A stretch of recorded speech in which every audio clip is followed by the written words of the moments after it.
Number 7 wants to find the slope, the distance, and the midpoint between these two guys. Slope, let's start with that. The slope is how steep is the line between these guys. So we want to know how much it rises over how much it runs. That's how we do slope. Well, it doesn't give me a picture, so I can't count how much it goes up and how much it goes over. But I know how much it goes up. That would be the change in the y values over the change in the x's is how much it moves left to right. And again, I taught you fire. Rise with the y's, run to the exit. So you know it's y's over x's. So I'm just going to subtract my y's.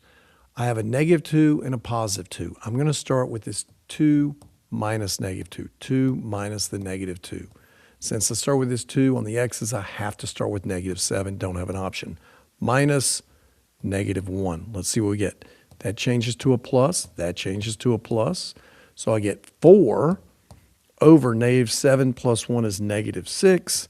That gives us a -2/3 slope because I simplify 4 and 6 both can be divided by 2, and a positive divided by negative is negative. So it's a -2/3. That means it goes up 2 to the left 3, up 2 to the left 3. Okay, negative simply means it's going up to the left. So there's our slope. Distance. The distance between points, well, I'm here to here. I want to find the distance. To do that, I want this leg here. Well, that's the change in the x's. That's how much you go from here to here. Those are your x values, right? And this is how much you go up. That's going to be the change in your y values.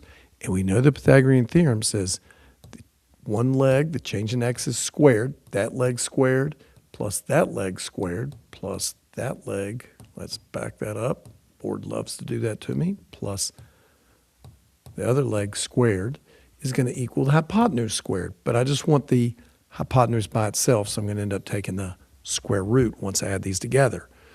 So the change in my x's, -1 to -7. If I subtract them, which I already did right here, I can see the difference between -1 and -7 is 6. If you think of temperature, hey, it's -7 degrees outside, it's -1, that's a change in 6. So that's a 6 squared.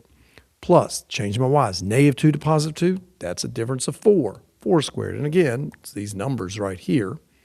And even if you used a -6 here, it would be -6 times -6, which is +36, plus 16.